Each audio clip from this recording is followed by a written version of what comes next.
Assalamualaikum warahmatullahi wabarakatuh. Hello everyone. Di sini berjumpa lagi dengan saya Naila Rosita, mahasiswa jurusan Hukum Keluarga, Fakultas Syariah dan Hukum dari Universitas Islam Negeri Syarif Hidayatullah Jakarta. Dan saya juga merupakan salah satu anggota muda dari UKM Bahasa Flat. Di sini perkenankan saya untuk sedikit membahas tentang speech Arabic atau biasa disebut juga dengan pidato bahasa Arab. Sebelum memulai praktek speech Arab, saya akan membahas beberapa hal yang pernah diajarkan oleh tutor saya terkait pidato Arab. Yang pertama, yakni tentang kerangka naskah pidato. Dalam pidato itu ada 3 bagian. Yang pertama, pastinya adalah bagian pembukaan. Di pembukaan sendiri itu ada 3 poin penting. A. Ucapan salam. B. Puji syukur. C. Ucapan penghormatan. Ucapan penghormatan ini nanti menyesuaikan dengan pendengar kita.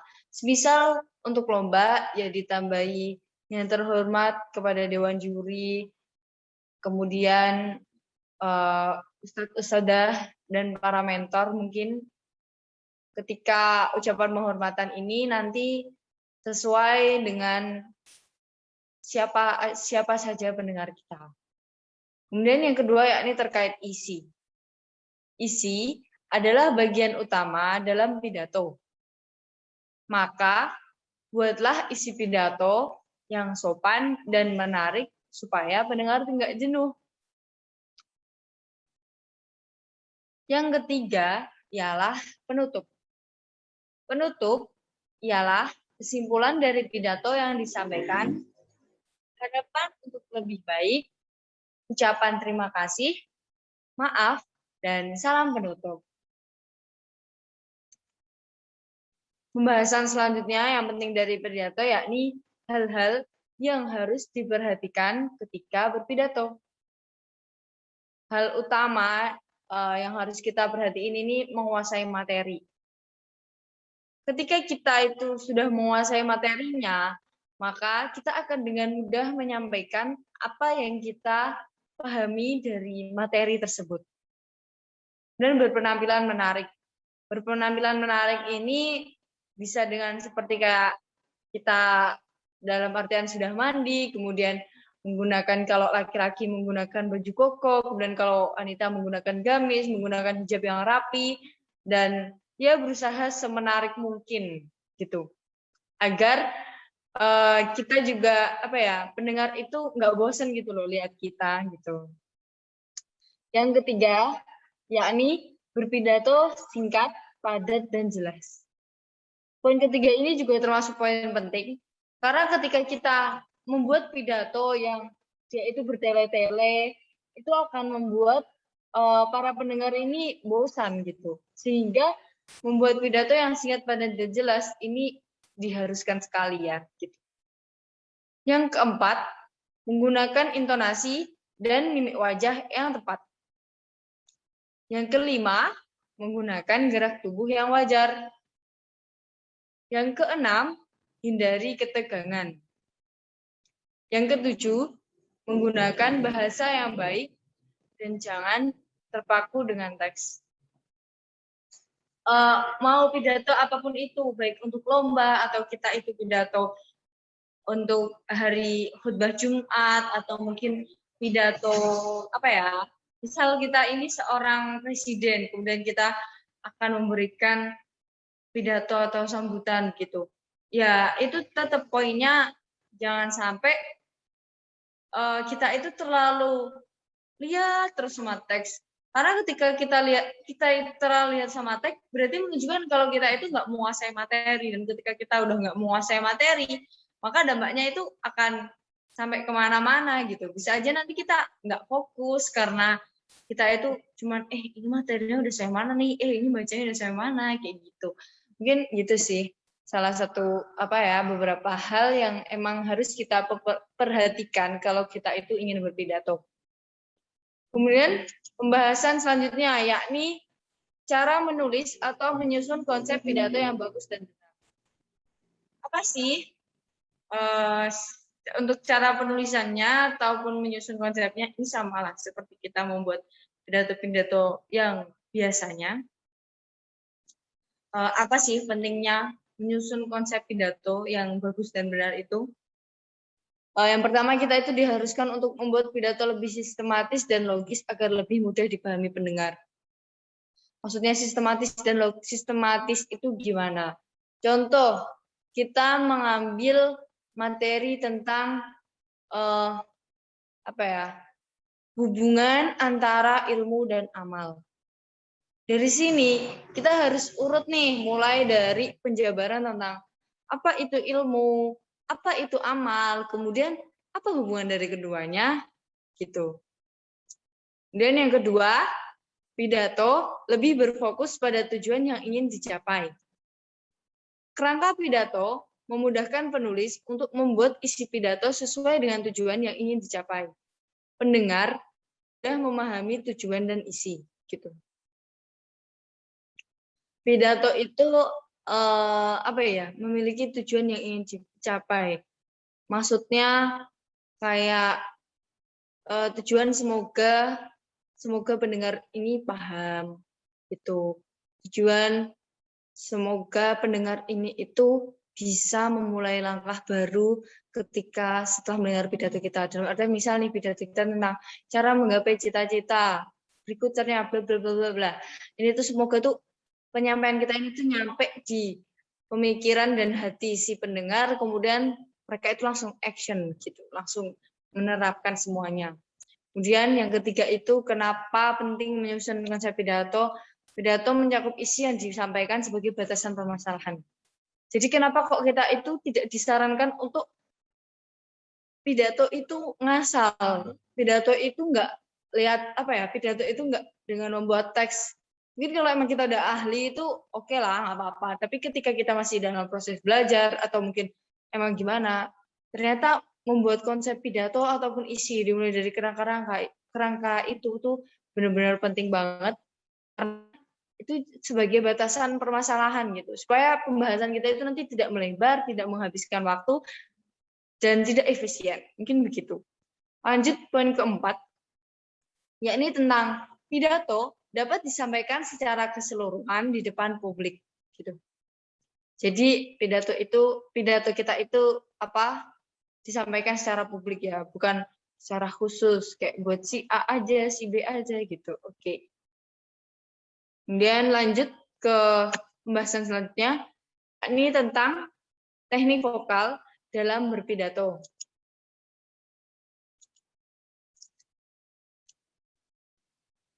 Yang pertama yakni pernapasan, tarik dan buang nafas. Yang kedua, artikulasi sama dengan penjelasan, pengucapan huruf demi huruf, kata demi kata, dan kalimat demi kalimat. Yang ketiga, intonasi, tinggi rendahnya suara. Yang keempat, aksentuasi, pemberian tekanan suara pada suku kata. Bisa juga disebut dengan ekspresi. Jadi kata lain aksentuasi itu ekspresi. Kemudian yang kelima, itu ada power. Kekuatan suara sesuai pemakaian, indoor atau outdoor. Jadi gini, ketika suara kita indoor, ya kita usahakan suara kita itu sejelas mungkin menggunakan indoor. Entah tetap menggunakan mic, atau kita pakai ruangan yang tertutup sehingga suara kita nanti bisa menggema gitu. Terus kalau outdoor, itu kan berarti nanti kita berlawanan juga nih sama angin. Berarti harus dikondisikan ini kamera yang mau kita device yang mau kita pakai untuk merekam. Apakah suara kita ini udah mantep nggak nih sampai di video itu, atau mungkin kalau outdoor ini mungkin ini ya mic-nya itu harus benar-benar mic yang nggak error gitu. Nah, artinya supaya suaranya itu bisa lebih jelas gitu.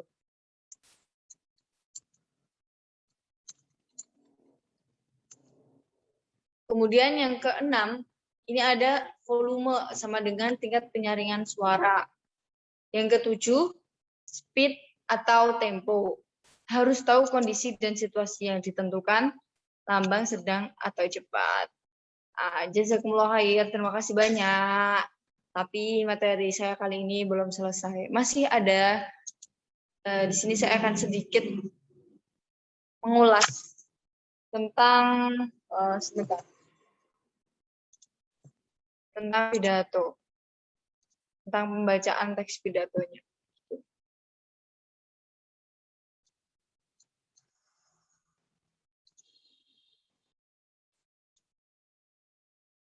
Jadi ikut deg-degan nih saya mau praktik pidato. Yang pastinya badannya tegak ya, praktek. Bismillahirrahmanirrahim.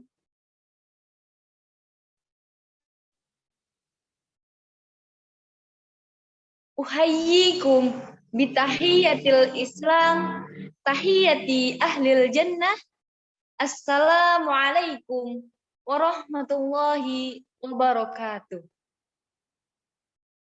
Itu tadi poin yang pertama tentang salam dan pembuka. Ya Aziz, mudarrisul kalam wa asdiqail a'izza. Dua baris ini disebut dengan salam penghormatan. Kemudian saya lanjutkan lagi. Bismillahirrahmanirrahim.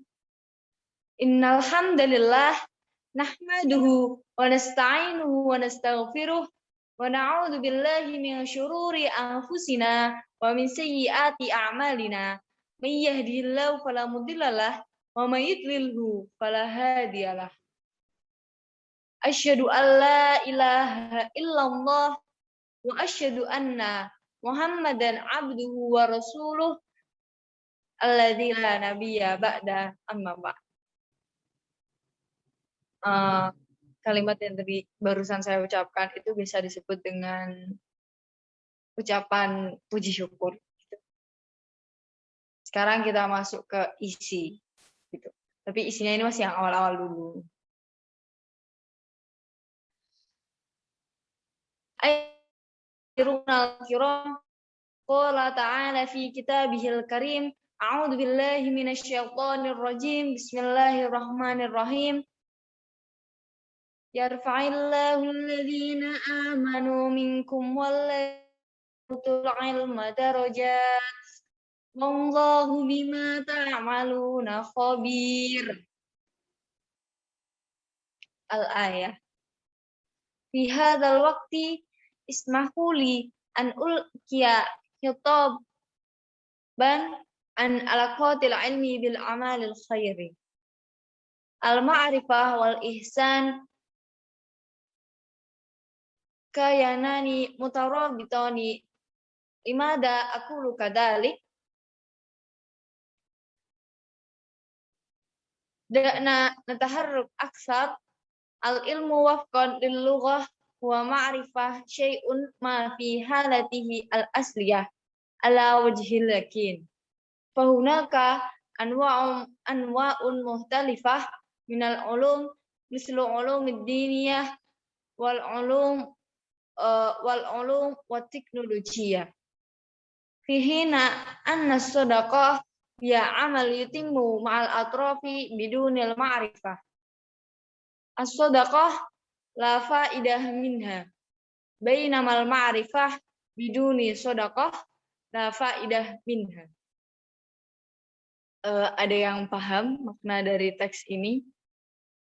Kurang lebih makna dari teks ini itu utama yang ini ya, terakhir. Jadi ilmu sama amal itu saling berkaitan. Ilmu itu ilmu pengetahuan lah, amal itu kayak perbuatan yang kita lakukan gitu.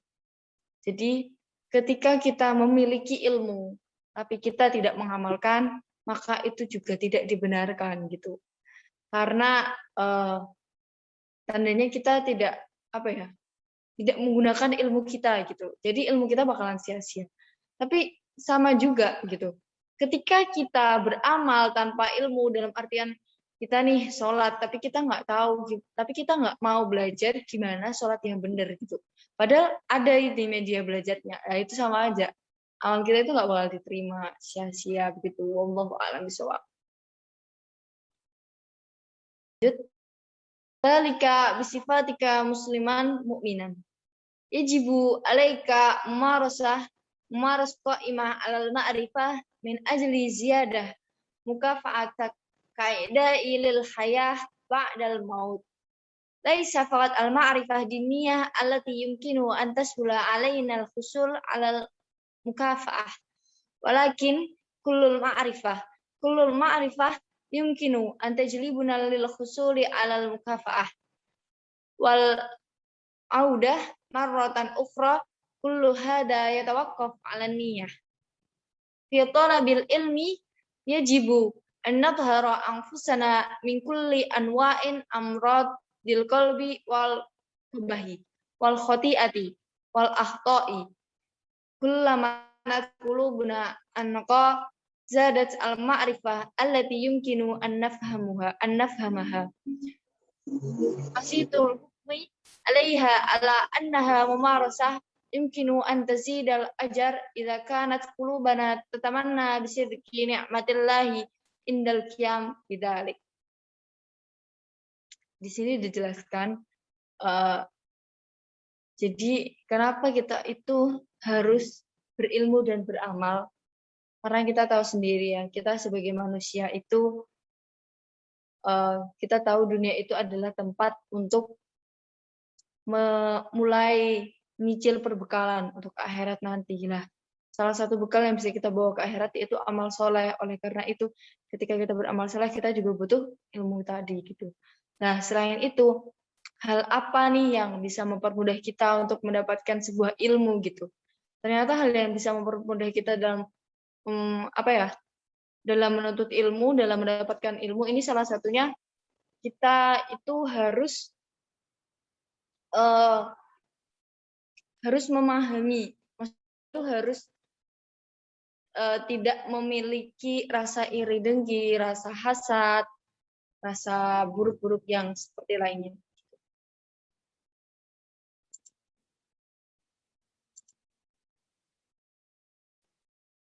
Kemudian lanjut.